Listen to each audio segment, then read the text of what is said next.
Hey, what's up guys? Gonzo here for the Face Like the Sun YouTube channel. You know, Jesus warned us in Matthew 24 verse 5. He said, "For many will come in my name, saying, I am the Christ, and they will lead many astray." He re-emphasizes this in verse 24. "For false Christs and false prophets will arise and perform great signs and wonders, so as to lead astray, if possible, even the elect."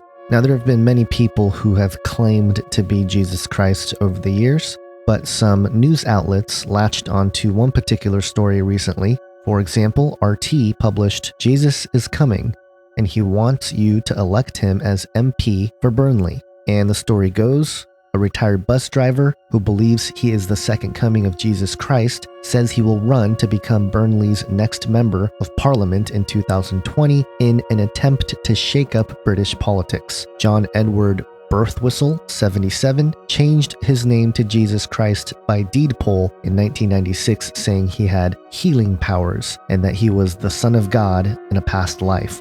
Here are some of the things that this man said. Quote, "People are fed up with politicians. In time, I'm hoping to get the power in parliament to change things. 2,000 years ago, I went against the government. I told them who I was, what I was there for, and that the people were going to have a better life. They got rid of me because I went against government. They crucified me. I'm hoping by 2020 I'll be in a position to stand." Now, first off, Jesus wasn't crucified for going against government. He was crucified for claiming to be the Son of God. And his message wasn't to have a better life. It was to have eternal life through him. The article goes on to talk about random healings that just started happening to him and people showing up, just bowing down and calling him Jesus, and this led him to believe that he was Jesus Christ. And here are some more quotes from the man. Quote, "When I was here 2,000 years ago, I was teaching these people how to live in harmony with the spirit, and it was all to do with nature. Grow your own food, eat fruit and veg, and only drink water." Now, there is something interesting about this man's life in that when his healings just started happening, and he started to believe in his own hype, basically, he sold his business and for 3 years became homeless. And he did so he could, quote, "feel the suffering of others." And in reality, this man is probably not a threat to society or dangerous in any way.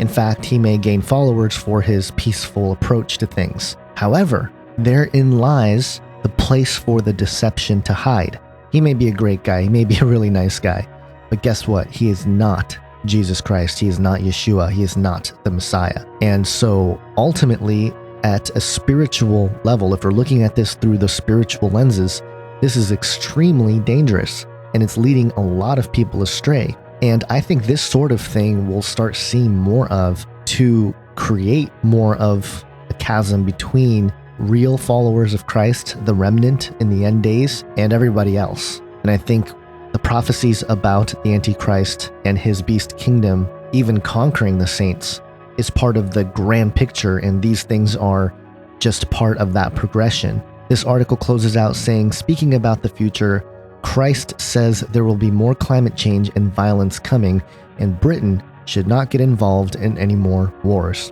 Again, nothing revolutionary, just very PC, and it might fly, it might be popular.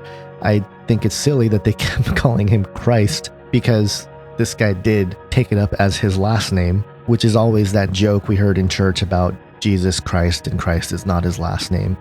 But in any case, this is where we are at in the world, and if you really sit back and think about all this, you'd have to imagine that most people throughout history that read and studied biblical eschatology couldn't have imagined this sort of world climate in terms of not just spiritually, but also how technologically things have changed. And those go hand in hand. You know, the new technology and the infiltration into humanity is changing human spirituality.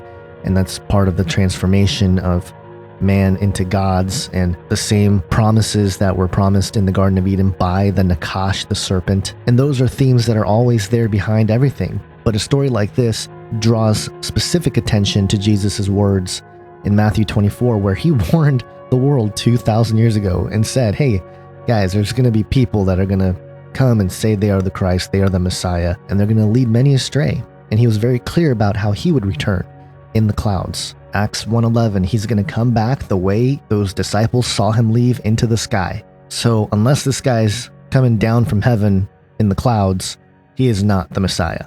Have an awesome day, guys. God bless.